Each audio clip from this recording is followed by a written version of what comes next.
A gente volta a falar da política aqui no Brasil e sobre o caso da Vaza Toga. Apresentado requerimento para que Eduardo Talhaferro preste esclarecimentos na Comissão de Constituição, Justiça e Cidadania da Câmara. Esse requerimento para levar até lá o Eduardo Talhaferro, que é o ex-assessor do ministro Alexandre de Moraes, que falou com exclusividade à Revista Oeste, numa entrevista bombástica, deu novos detalhes sobre como eram as operações nos gabinetes do ministro Alexandre de Moraes, inclusive fora do rito oficial. A partir dessa entrevista foi apresentado esse pedido, esse requerimento, que é da deputada Bia Kicis, que conversa agora ao vivo com a gente aqui no Jornal da Oeste para dar mais detalhes sobre esse pedido, sobre essa tentativa de audiência na Câmara. Obrigado, em primeiro lugar, viu, deputada, por estar com a gente aqui no Jornal da Oeste. Seja bem-vinda. Boa tarde. Obrigada, Vitor Brown. Um prazer estar com você, prazer estar aqui na Revista Oeste. Deputada, qual o objetivo dessa audiência? Que questionamentos, por exemplo, vão ser feitos ao Eduardo Talhaferro, caso esse pedido vá adiante? Bom, nós queremos ouvir o que ele tem a dizer sobre o que acontecia quando ele assessorava o ministro, era perito, assessorava o ministro, e como ele mesmo declarou, era praticamente impossível se negar a cumprir qualquer ordem do ministro, qualquer pedido. Ele afirmou que conhece o ministro e por isso ele se sentia na obrigação de cumprir aqueles pedidos, por mais antirrepublicanos que fossem, não é? Nós queremos ouvir, ver o que ele tem a contar e, quem sabe, trazer até novas informações que ele não tenha levado até a imprensa, até vocês. Eu achei interessante que ele se propôs a falar com vocês, porque disse que conhecia a perseguição que vocês sofriam, não é? Disse que também que ele evitou prejudicar muita gente, que ele ajudou muita gente. A gente quer saber o que foi que ele fez, o que foi que ele deixou de fazer e que ordens eram essas do ministro Alexandre. Deputada, e como é que andam as mobilizações para os atos de rua em relação a esse caso, que foram convocados depois que começaram a vir a público as primeiras mensagens e aí estão sendo programados atos para o dia 7 de setembro? Essa preparação continua? Tem ganhado apoio? Como é que está, deputada? Sim, com certeza, nós estamos trabalhando muito por isso. Acabei, inclusive, na CCJ, no plenário da CCJ, usando o tempo de liderança, após criticar, falar sobre a situação que vivemos hoje no país, de censura, de perseguição política. Acabei de, mais uma vez, conclamar as pessoas para o dia 7 de setembro, na Paulista, para estarmos todos lá. E aqueles que não puderem ir à Paulista, eu acho que em várias capitais, farão algumas concentrações, algumas manifestações também. Mas a situação está ficando cada vez mais grave, não é possível que alguém fique de fora dessa luta pela liberdade. Veja que agora mesmo saiu essa notícia de que, na verdade, quem provocou a briga, a confusão lá no aeroporto de Roma foi o filho do ministro que deu um tapa na cabeça da pessoa que é investigada, que é acusada e que tem sido perseguida, né, por ter hipoteticamente agredido o filho do ministro. Então, tudo que está surgindo, tudo que está sendo revelado mostra o grau de corrupção, né, dentro da nossa justiça, o que está acontecendo, o grau de aparelhamento e o grau de perseguição a quem é de direita, a quem é conservador. Nós temos que tirar isso a limpo e aqui na CCJ, na Casa do Povo, na Câmara, dar a oportunidade para que o Eduardo Talhaferro coloque aqui em pratos limpos, faça as suas revelações. Deputada, e tendo em vista, em primeiro lugar, essas mensagens, né, o caso da Vaza Toga, as mensagens que foram reveladas, mostrando que era o próprio ministro que encomendava provas para que ele mesmo julgasse, algo que, a princípio, operadores do direito, é bom dizer, fechavam os olhos, não se manifestavam, mas agora começa a haver uma reação. Mas com a divulgação dessas mensagens, agora com essa reviravolta que a senhora mencionou e que, aí, perdão por puxar a sardinha, mas foi também um furo de reportagem da Revista Oeste, essa reviravolta no caso do aeroporto de Roma, com a revelação desse laudo, mostrando que foi o filho do ministro que deu o primeiro tapa no Roberto Mantovani, o empresário. Enfim, com a soma dessas informações, a gente já viu mais cedo aqui no jornal que a OAB se manifestou. A senhora sente uma mudança de ares, digamos assim, e visualiza um possível recuo dessa escalada autoritária, desse movimento de repressão do Supremo Tribunal Federal, deputada? A gente espera que sim, porque as revelações que têm sido feitas pela Folha, pelo Glenn Greenwald, elas são muito fortes, elas são muito sérias. Não dá para passar pano, gente. Não dá para fingir que não tem nada acontecendo e nem que a gente vive uma democracia, não dá mais. E isso, inclusive, extrapolou o território brasileiro, tem sido comentado fora do Brasil, pela imprensa internacional. O ministro tem sido retratado como alguém que é um ditador da toga, que descumpre a Constituição, que não respeita o devido processo legal. E eu acho que os demais ministros, né, que têm compactuado com isso, precisam entender que eles, né, também podem virar alvo, né, dessas denúncias, dessas investigações. E tem o Rodrigo Pacheco, que também tem sido bastante lembrado pela sua atuação tão omissa e que agora tem sido chamada até não só de omissão, mas também até de que ele tem sido cúmplice das coisas que têm acontecido, que o Alexandre de Moraes tem feito.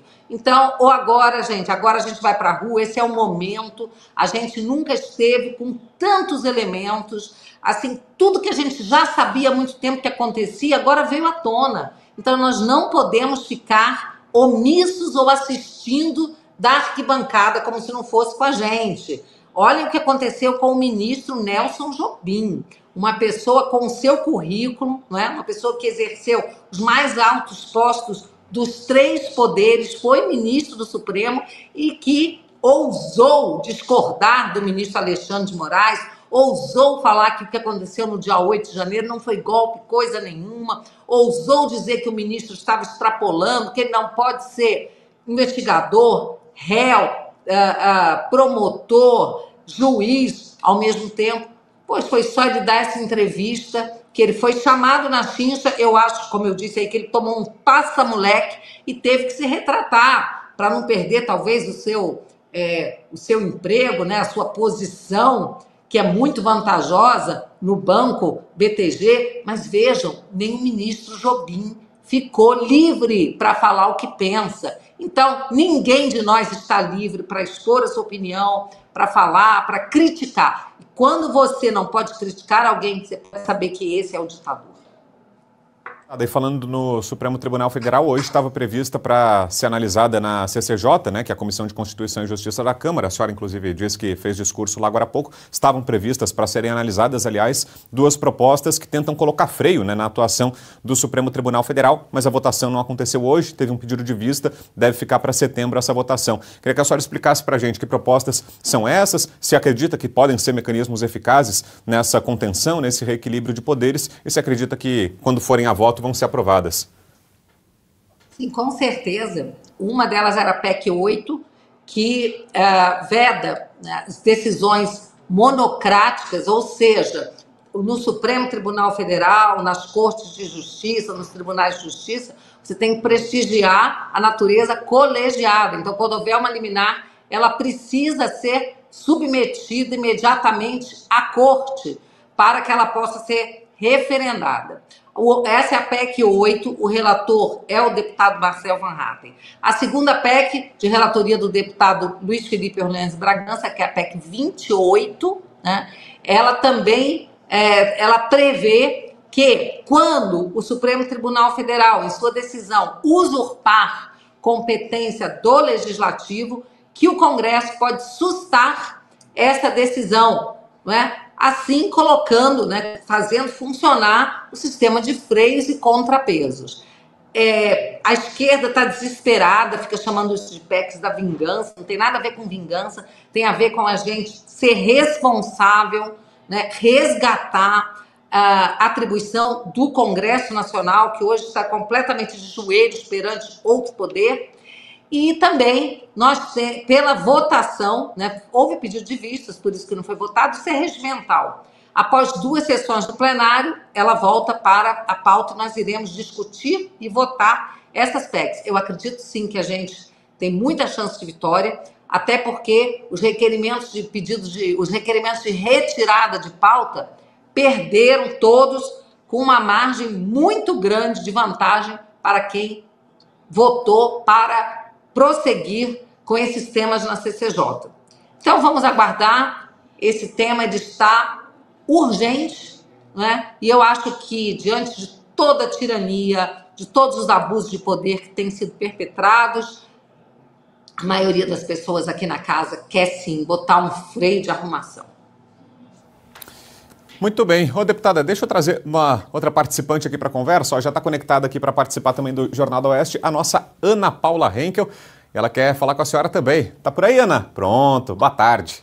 Estou por aqui. Boa tarde, Brão. Boa tarde, querida deputada Bia Kicis. Na verdade, não era nem para eu entrar agora, mas quando eu vi a senhora, eu falei, não, eu quero falar com a Bia, quero fazer uma pergunta, porque a Bia é uma pessoa, uma deputada muito corajosa no nosso Congresso, tem entendido exatamente essa batida contra a liberdade de expressão e tem lutado muito.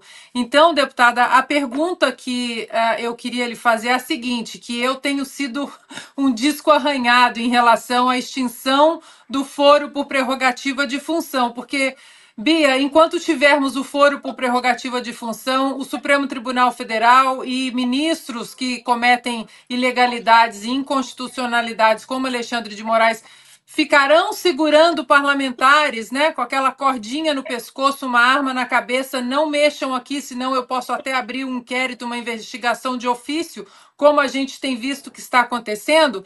E o senador Girão disse que um projeto de lei para extinção do foro por prerrogativa de função, esse famigerado foro privilegiado, já foi apreciado no Senado e que agora se encontra na Câmara.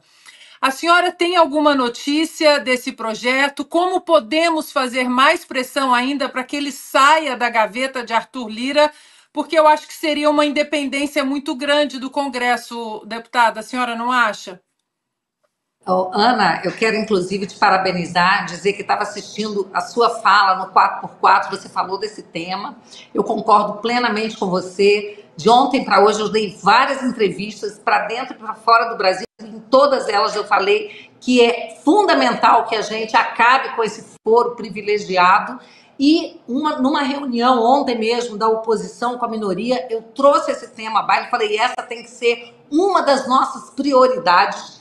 E caso a gente não consiga ainda esse ano votar, será uma pauta a ser discutida com o futuro presidente da Câmara para que a gente vote nos nomes aí que se apresentam. Tem que ser condição sine qua non que ele se comprometa em pautar essa PEC, além de outros temas super importantes, como anistia e tantos outros. Mas essa PEC, ela é que trará a redenção a essa casa. Porque o que acontece é o seguinte, no momento em que os senadores que têm que fiscalizar os ministros do Supremo são investigados, processados e julgados pelos ministros, existe um acordo aí do não mexe comigo que eu não mexo contigo. É uma coisa assim vergonhosa. Então, enquanto a gente não tirar, né, do Supremo essa competência, inclusive para qualquer ação penal. O Supremo é uma corte constitucional, não tem nada que falar em processo penal. Nós temos que tirar essa competência originária deles e acho até que o recurso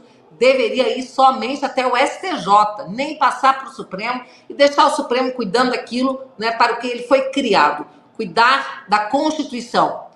Tem tantas atribuições hoje, não faz nenhuma delas direito, essa que é a verdade. Obrigada, deputada. Boa. Quero agradecer também a deputada Bia Kicis, gentilmente nos atendendo aqui no Jornal do Oeste. Obrigado mais uma vez, deputada, pela presença. Volte sempre, hein? Até uma próxima. Eu que agradeço. Um beijo para vocês, grandes figuras aí da nossa imprensa, Ana Paula e o Vitor. Um beijo para vocês, fiquem com Deus. Valeu, obrigado, deputada. Até mais.